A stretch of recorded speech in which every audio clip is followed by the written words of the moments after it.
Sure, people report seeing werewolves all over the place these days. These creatures that often stand on two legs but have human-like hands and wolf-like faces. But has there ever been like a reverse werewolf? Imagine, if you will, a man with wolf feet and human everything else. He crawls on all fours in the woods, and when you approach him, he moans, My taxes are past due and my back always aches in the afternoon." Now, that would be scary.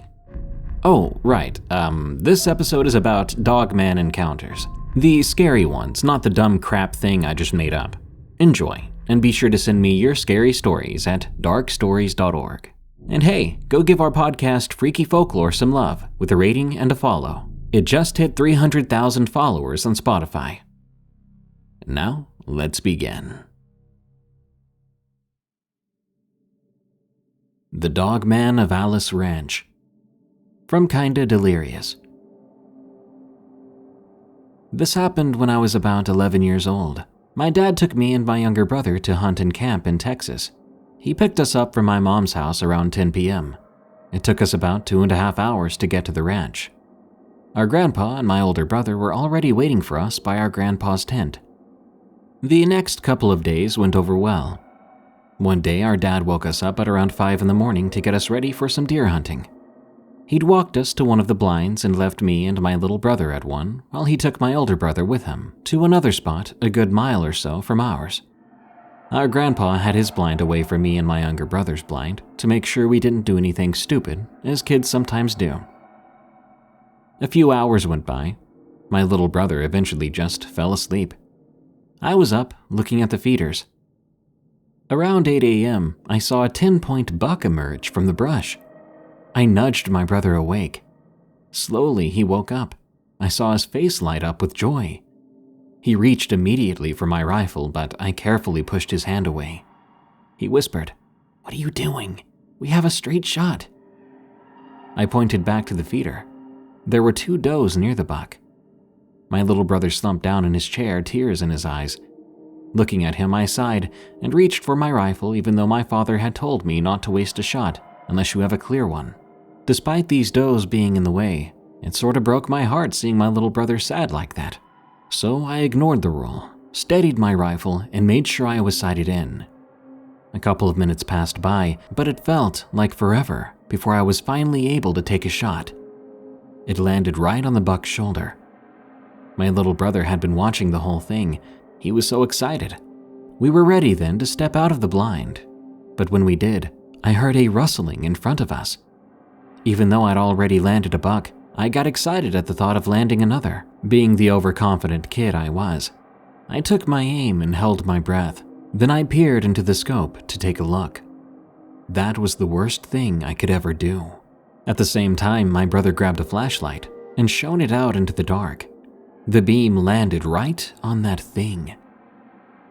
This beast had the head of a German shepherd, but it had the body of a bodybuilder. Right away when the beam hit it, it snapped its head in our direction. I thought it was just a weird and big dog. Then it ran straight at our blind. I heard a loud thud against the walls. Fear had set in with my little brother and me. Then what I feared most had come true. I looked up at the blind's window. There it was. That thing. It had black fur covering its upper body, its lips curled back, bearing yellowish canine teeth, some of which were covered in a deep red substance. The loud footsteps circled us faster and faster. Then, out of nowhere, they stopped. I wondered how long that would last. The door handle shook violently then. That creature was trying to open the blind. I aimed my rifle at the door, using one hand to place my brother behind me. As the door pried open, I saw that it was just my grandpa. He'd heard my little brother screaming. With rifle in hand, he had left his blind to see what was going on. He took us and ran with us to our father's blind. He told my dad that my little brother had screamed. After asking what happened, my little brother just muttered, "Wolf." We went back to camp. That night was worse to come. Around 3 a.m., I woke up to the sound of a loud and menacing howl. I stood from my sleeping bag and peered outside. I saw the outline of a humanoid thing at the tree line. I ducked back into my sleeping bag, crying, telling myself it wasn't real, it was just a dream. How wrong I was. I heard loud and quick footsteps running straight towards the tent. I gathered the courage to look up, to take a peek at the thin tent window. That thing's hands, yes, human-like hands, ending in long black claws and red piercing eyes, sat right at the window. It was there, just peering down at me. Eventually, it walked back into the woods. The following day, I went to the blind again with my dad and older brother. This time, my little brother went with my grandpa. We never got the buck I'd shot, so we were going back for it now. Well, when we found it, it had already been decimated. Its stomach had been ripped open, legs torn up and twisted, antlers almost completely chewed through. After that day, I never went camping or hunting there again. My girlfriend's strange creature encounter in Cape May. From Sneeves 0426. This story is from my girlfriend's perspective. She still to this day has no idea what she encountered. It happened to me back in 2018. I arrived in this small rural town near Cape May. The company I was working for at the time was sending me to go door to door advertising cable and Wi-Fi that they wanted me to sell. I was getting weird vibes all throughout the day, as the town itself was very small and a bit creepy, with people staring at me or giving me the cold shoulder for the entire day. It seemed like a lot of the townsfolk that I encountered that day were on edge, and it was a weird, tense atmosphere that I shrugged off, as people are weird all the time. I continued doing my job, chugging a Red Bull to keep me going, which didn't affect me at all, surprisingly. Besides the weird atmosphere, the scenery was actually quite pretty once you got off the main road. I had to stop at different streets and somewhere in the woods on long and seemingly beautiful endless roads. It was quite scenic. Just before sunset, I was scheduled to visit a few houses on a small peninsula. To get to this peninsula, you had to go down a very long road, past a summer camp area, past a trailer park, past the woods, and then you finally find yourself in a small open area with a bay marsh, a couple small expensive houses, and shore access. The houses were so close to the water it seemed to be a code violation, but I'm sure they were built to withstand storms since they did look so expensive. Every house had its own theme, and the area was mostly deserted. Only one house had someone inside at the time, whom I had talked to after knocking on his door. I was so distracted looking at the houses and scenery that I didn't notice how fast sunset was approaching. I came to the realization that I should start heading back then, to avoid being alone on that long deserted pathway in the woods. As a smaller female, I'm never comfortable after dark in isolated places, especially without cell service. I was making my way down the path, so far so good, as it wasn't completely dark yet. As I approached the wooded area of the road, I was walking a bit faster, as there were no streetlights and the sunlight was rapidly disappearing. As I walked at a decently fast pace, I noticed something. The woods were eerily quiet. All the life that I was hearing before was gone. Crickets, birds, no, just pure silence. I stopped in my tracks, and I got chills down my spine as I felt the feeling that I was being watched. I looked around the dark woods for any sudden movements. Then, like clockwork, something up ahead made its way out of the tree line. It looked to be some type of large animal. My brain went into overdrive analyzing whatever this animal was. Was it a bear? A dog? No, it looked too large to be a dog. Though I was intimidated by its large size, whatever it was had not noticed me yet. Even though I was scared, I also didn't want to walk back and go into that one man's house. As a woman, I'd rather take my chances with a wild animal than be alone with a man I didn't know in a deserted holiday neighborhood. Suddenly, as I was thinking this, the large animal in the distance had finally noticed my presence. It was observing me, not entirely sure of what to do with me. There wasn't enough light anymore for me to see the animal's face, but I felt unusually frightened, Whatever I was looking at was definitely too big to even be a black bear. I mean, its shoulder height on all fours was about 5 feet or more, which is more comparable to the size of a brown bear. The mass on this creature was extensive, as the outline of what I could see looked more like a wolf on steroids. It was extremely muscular. I also noticed the outline of its face was very similar to that of a German shepherd or a wolf. It had those pointed, perked ears and a long snout. In the heat of the moment, I could only hear the sound of my heart palpitating as fear and adrenaline started to crawl its way into my bloodstream. It felt as if time stood still. Then it dawned on me. What I was looking at was not a normal animal. It simply was too big to be any animal that I could recognize from New Jersey's catalog of fauna. And if it wanted to attack me, I would be powerless against it. It was just too big. Though, to calm myself down, I threw out the idea that this creature was out of the ordinary. I felt like this could be rationalized somehow. I made my brain go back to the idea of this being maybe a large dog or coyote. I did not believe in cryptids, and I was completely unaware at the time of what size coyotes were supposed to be, so I made a quick decision. Realizing that this could very well be a life or death situation, I came to the conclusion that this very large dog-like creature was probably a skittish coyote that I could scare off, at least temporarily, to calm down my nerves. What other choice did I have? The longer I kept standing there, the more aggressive I might come off to this animal, and I didn't want it to get territorial or get the idea that I was easy prey. So I decided I would make the most hideous, loud, confusing, and startling scream/howl I could muster, and just sprint the rest of the way. After I screeched this hideous sound out of my body as hard as I could, the animal quickly changed its body language to defensive. But then it quickly changed its mind to deciding it wasn't worth a fight.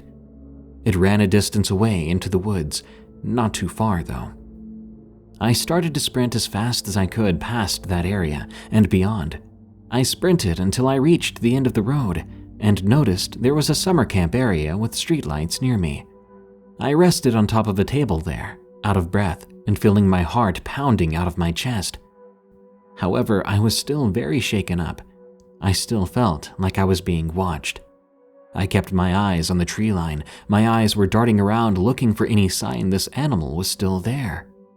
Once I felt that the coast was clear, I located the next house I was scheduled to visit, and I quickly made my way over.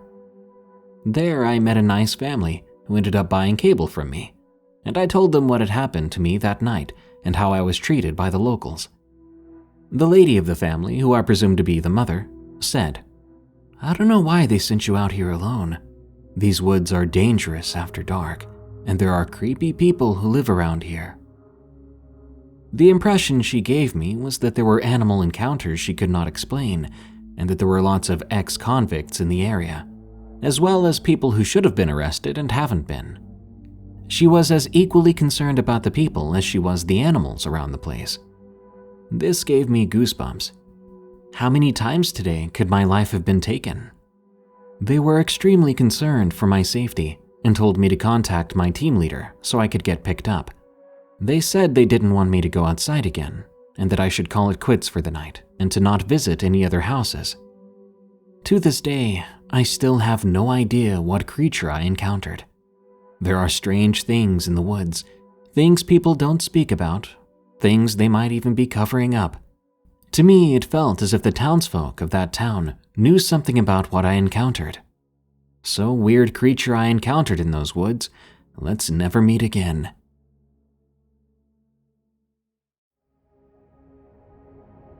Werewolf Attack from J Xunay. I'm not even sure where to start with this. It pains me to even think about it, because it only happened a week ago. But I'll do my best. You can call me Jay. I'm a 21-year-old guy, and last week I decided to take the trip from LA to my boyfriend's house in Wyoming. We were finally moving in together, so we needed to get the final things from his parents' house back to our new one in LA. It was around a 15-hour trip there and a 15-hour trip back, so I stopped along the way in Utah for a day. After all, my friend lives there. I had no issues for most of the journey, until I stupidly decided I'd drive the last 8 hours straight during the night. I was about an hour outside of Salt Lake City. It was around 1 a.m. I was driving through a forested road when it happened. There was a decapitated deer in the road, which made me bring my car to a stop.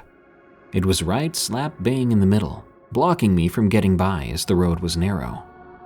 My entire surroundings were pitch black, with my headlights being the only source of light, except for the moon. The moon might have been full at the time. I really can't remember well, as it didn't even cross my mind to check at the moment. I had to do something, so I tried calling my boyfriend first, but the signal kept getting dropped. We weren't able to talk for long, but he told me to just drive over it, as getting out wasn't worth the risk of the predator still being around. I still wish I'd just listened to him. Instead, I got out of my car and headed toward the deer. Whilst I was making my way over, the crickets around me slowly went silent. Soon the only sound I could hear was my car engine, which really made me feel unsettled. I just wanted to get out of there. So I took hold of the deer's legs and I started to drag it out of the way, into the shrubbery on the side. I was not about to touch the head. It was what happened then that shook me to my core. When I'd finished dealing with the deer's body, I wiped my hands clean on my shirt and looked up at my car. Sure enough, there it was, right next to my open car door. It was 7 to 8 feet tall, covered in dark hair, standing on 2 feet. Its eyes were like yours or mine, but bloodshot, and I mean extremely bloodshot. Its pupils were a kind of yellowish orange, and one of its hands was clenching my car door. I can still see those thick, long claws scraping into the glass window. It was looking right into my soul, panting and frowning like it was full of rage at me.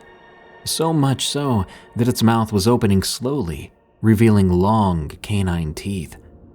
I froze there, like a deer in the headlights. Pretty ironic considering the headlights were on me now. I didn't know what to do, but I slowly took a step back. As I did that, it took a step towards me. Its legs were jointed like a dog's. This creature didn't even look like a standard werewolf that you would see in a movie. More like a Wolfman or a Dogman. It didn't have any clothes, but it did have a few pieces of shirt over its torso. It was unlike anything I could have ever imagined. At this point, I was panicking. I genuinely thought I was going to die that night, alone and afraid. When I took one last step back, it charged at me with the most deafening roar I've ever heard. So much adrenaline was running through me that I swerved when it was about 1 foot away from me. It then tried to swipe at me with its claws. It missed, giving me the opportunity to run back to my car. I ran back in, stepping on that pedal faster and harder than I ever had. I had to pass it, as it was now back where I'd found the deer, but this thing I didn't care about hitting it. I wanted to get away. The beast lunged at my car as I passed by, which caused the whole car to shake, but now I was already ramping up speed. After 20 minutes of going way faster down that road than I should have been, I was clear and back on the freeway. At that point, I felt safe, and I called my boyfriend. I was frantic and could barely speak a word. He was just as upset as I was after hearing about it. I called the police after that. They said they'd send a few rangers down that road to investigate. They even said that they'd had a few reports from other people passing through that very same road the very same night. I didn't hear anything back after that. I've always been a fan of horror, but I never even considered anything like that to be real. I don't even know if I still believe it was real. I sit up at night trying to come up with any other reasonable explanation for it. I've written this just to be heard by someone aside from my boyfriend. No one else knows or believes what I saw was real. I wish they were right. I hope they were right. The only thing I know is that if I hadn't swerved out of the way, I probably wouldn't be here to write this today. Dogman Encounter from When Ghosts Come Out. This story isn't my own experience, but it's from a woman in Michigan, just up north from the Montcalm County area. It happened in a cabin in the woods. I never knew the lady, In fact, I heard this story from my dad, and my dad had read it from a newspaper. This woman lived in a cabin in the woods. One dark night, she started to hear sniffing coming from the window and front door. She was confused to what it could have been. She opened the window and looked around outside. What she found horrified her. A dog-like face was staring right back at her through the window that she had just opened. She freaks out, runs away, and grabs a gun. She began to hear this thing clawing and scratching at her door. It was loud and furious. She fires a gunshot through her roof to scare it away, and luckily for her, it seemed to work. The thing was no longer there, and the scratching noises stopped. She called the cops soon after. When they arrived, there was no Dogman outside, but there was a hole in her roof, and what's more concerning and scary was the fact that they also found huge and unnatural scratch marks going all the way down her front door on the outside. Not only that, but there were dozens of other claw marks. The officers had never seen anything like it. The woman explained everything that had happened, the sounds of the claws, the dog face in the window, the sniffing around the door. They were shocked. The cops agreed that no human could ever do anything like that to a door. Soon enough, it was reported on the local newspapers around Michigan. Who knows, maybe there is a dogman out there hiding in the woods. The Friendly Dogman, from Bandogora. The following is a story told to me by my cousin, an honest guy who has never lied to me, at least as far as I know, and who used to deny the existence of such creatures. This story will be told from his perspective. Before we begin though, I need to mention a few things. My cousin's a pretty big guy, standing around 2 meters. His height, coupled with his expertise in karate, have earned him his second blue belt not long before this happened. He's much more of a fight than a flight kind of guy. He also doesn't live in the US. He lives in Europe, specifically Germany. So consider this a translation of the story he told me. So keep in mind if he mentioned something in meters to me, I converted that to feet in the story. And lastly, there actually aren't any tales about dogmen in our country, only werewolves. But from what he told me, there was no full moon present, so it couldn't have been a werewolf. Now without further ado, here's the story. Me and 2 of my friends decided to go camping at the forest area near our town after spending so much time indoors due to you-know-what. We met at my house as it was the closest to the road leading to the forest. Once there, we loaded our camping equipment into the car of one of my friends. We would be camping that night, and the sun was already setting. However, it was later than planned because one of my friends had to work an extra hour. There wasn't much sunlight left when we arrived. We got to work quickly, setting everything up. While my friends unloaded the car and set up the tents, I was out collecting firewood. I was at it for about half an hour. I'd gone deeper into the woods when, suddenly, I heard some heavy footsteps, along with a wolf-like growl behind me. This was definitely odd, since wolves haven't been native to this forest for centuries, having been wiped out by farmers to protect their livestock. I put down my wood I'd gathered, and I began to turn around, slowly. What I saw next, I'll never forget. Standing several feet away from me, on its hind legs, was a large creature covered in dark gray fur. It had a wolf-like face and piercing yellow eyes. It was nearly 8 feet tall. I had to look up at it, but what somehow shocked me even more than the creature itself was what it was carrying in its long arms. It was a young girl. I couldn't tell whether she was still breathing or not, but I also couldn't make out any blood or wounds. While I stared at the girl, the creature took another step towards me. Then it bent down until its snout was about an inch away from my face. I could feel the air coming out of its nose as it sniffed me, inhaling my scent. After what felt like forever, it suddenly backed off again. After it took a few steps back, it crouched down, placing the girl on the ground in front of me. Then it got down on all 4 legs and gave me a last growl, as if to say that I should leave these woods.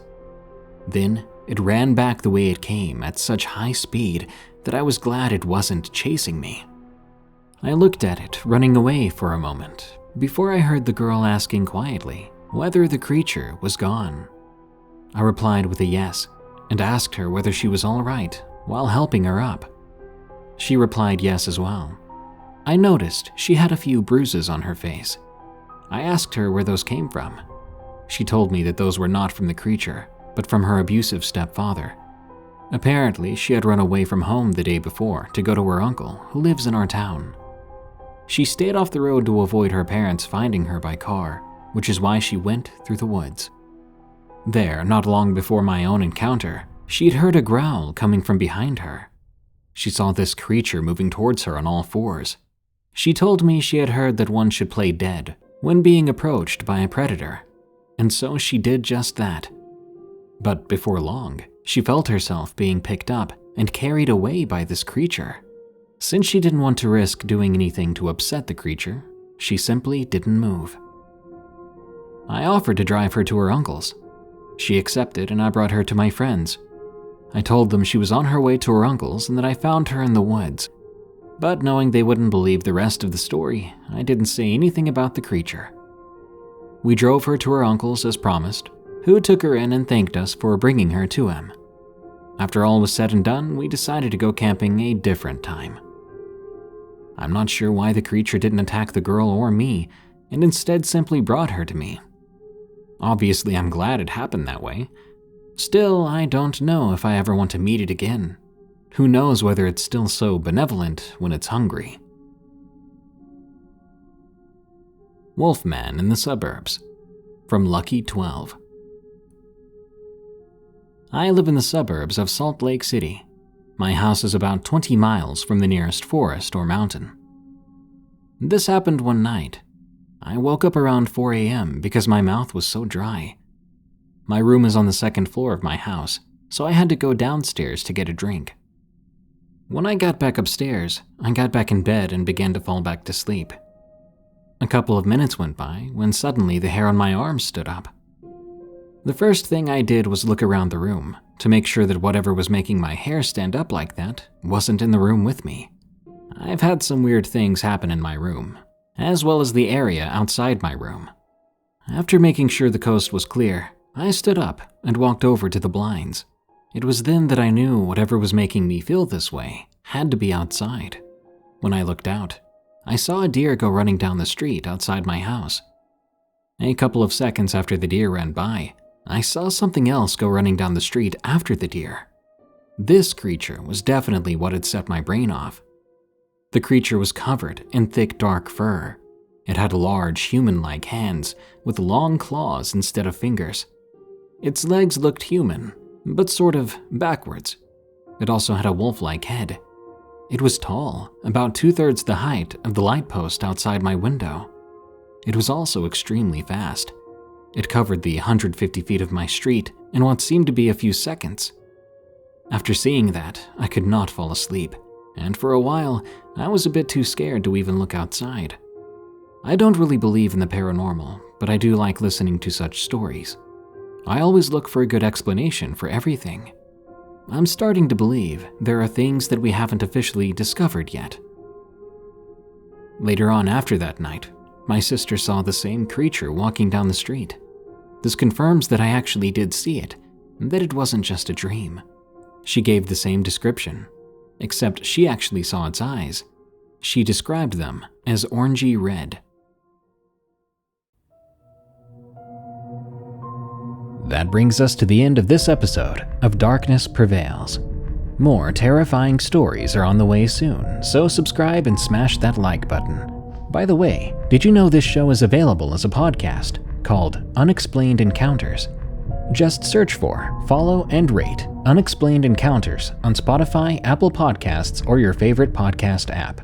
This show is part of the EerieCast network.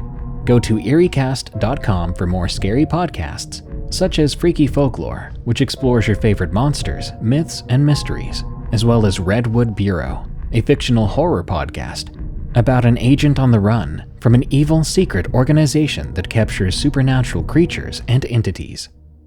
Well, thanks for tuning in. Stay safe out there and stay creepy, because this world is a strange one.